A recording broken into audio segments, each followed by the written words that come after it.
Doctor గారు, మరి పాలక్ ఇడ్లీ చాట్ని తయారు చేసుకునే రెసిపీ ఏంటి మన ప్రేక్షకులకు ఒకసారి చూపిద్దామా? ప్లెయిన్ ఇడ్లీ వల్ల పిండి పదార్థాలు ఎక్కువ, షుగర్ వచ్చే రిస్క్లు ఎక్కువ అవుతూ ఉంటాయి.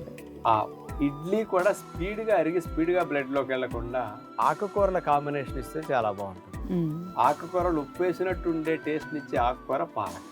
మరి చాట్ అంటే ఇంకా రకరకాల కలుపుతాం కాబట్టి ఇడ్లీ వెళ్ళినంత స్పీడ్గా చాట్ రెసిపీ వాళ్ళది స్లోగా అరుగుతుంది, స్లోగా గ్లూకోజ్ వస్తుంది. షుగర్ పెంచడానికి కూడా ఛాన్స్ ఉండదు, ఒబేసిటీ రావడానికి కూడా ఛాన్స్ ఉండదు. అందుకని ఇట్లాంటివన్నీ టెక్నిక్లు జబ్బులు రాకుండా భలే హెల్ప్ చేస్తాయి.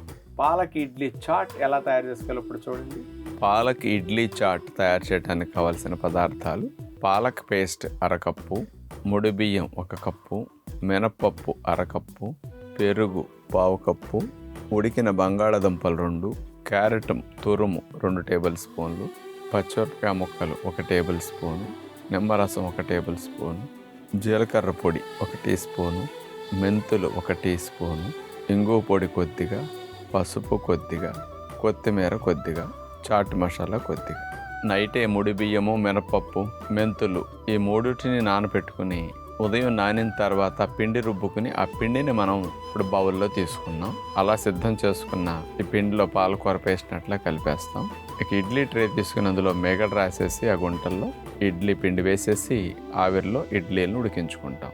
అలా ఇడ్లీ సిద్ధం చేసుకుని చిన్న బాండీలో ఫైనల్గా జీలకర్ర, ఆవాలు ఈ 2 కొద్దిగా వేగిన తర్వాత అందులో కరివేపాకు, పచ్చిమిరపకాయ ముక్కలు, తాలింపు వేగిన తర్వాత అందులో ఉడికించిన బంగాళాదుంప చిదుము, క్యారెట్ తురుము, అందులో కొత్తిమీర, చాట్ మసాలా, నిమ్మకాయ రసం. మనం ఉడికించుకున్న ఇడ్లీ తీసుకుని ఈ స్టఫింగ్ ఇడ్లీని అట్లా సెంటర్లో ఒక చెక్కలాగా అట్లా కట్ చేసి మధ్యలో స్టఫింగ్ చేసి ఆ ఇడ్లీని మళ్ళీ క్లోజ్ చేసేస్తాం. అలా సిద్ధం చేసుకున్న ఇడ్లీని ఒక పాత్రలో మేగడ రాసేసి అందులో పెట్టి 2 వైపులా మెల్లగా మేగడలో రోస్ట్ చేస్తాం. అలా సిద్ధం చేసుకున్న పాలక్ ఇడ్లీ పైన చాట్ సిద్ధం చేసుకున్నాం. కొద్దిగా ముక్కలుగా కట్ చేసేసి అందులో పెరుగు వేసేసి పైన జీలకర్ర పొడి, చాట్ మసాలా, మిరియాల పొడి, క్యారెట్ తురుము, పాలక్ ఇడ్లీ చాట్ సిద్ధమైంది. ఎప్పుడైనా సరే ఇట్లాంటి చేసుకునేటప్పుడు కస్తూరి మేతి అంత గుప్పడి తీసుకుని ఇడ్లీలో పిండిలో కలిపేసేసుకుంటే వీళ్ళకి షుగర్ ఇంకా బాగా. అంటే మెంతుకూర గిల్లేసైనా వేసుకోవచ్చు, మునగాకైనా వేసుకోవచ్చు. ఈ 2 ఆకులు షుగర్ని తగ్గించడానికి పాలక్ కంటే ఎక్కువ హెల్ప్ చేస్తూ ఉంటాయి. అందుకని ప్లెయిన్ ఇడ్లీలు వేయటం ఓల్డ్ ట్రెడిషన్. న్యూ ట్రెండ్ ఏంటంటే ఆకుకూరలన్నీ ఇడ్లీ పిండిలో కలిపేసి కలర్ఫుల్ ఇడ్లీ, గ్రీన్ ఇడ్లీలు చాలా చాలా హెల్ప్ చేస్తాయి.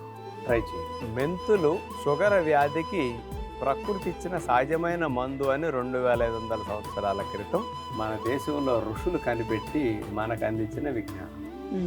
అది అంత బాగా షుగర్ తగ్గించడానికి పనికొస్తుంది అని ఋషులు చెప్తే అందరికీ ఆచరించిన వాళ్ళకి తెలుసు, కానీ మిగతా వాళ్ళందరూ చదువుకున్న వాళ్ళు తప్పు అంటారు. హైదరాబాద్లో నిమ్స్లో డాక్టర్ పివి రావు గారు డయాబెటాలజిస్టుల బృందం కలిసి 15 ఏళ్ల క్రితమే 500 mg మెట్ఫార్మిన్ టాబ్లెట్ లాగా 1 స్పూన్ మెంతులు ఈక్వల్గా పనిచేస్తున్నాయని రుజువు చేశారు. అంత అడ్వాన్స్డ్ సైంటిస్టులు మన ఋషులు.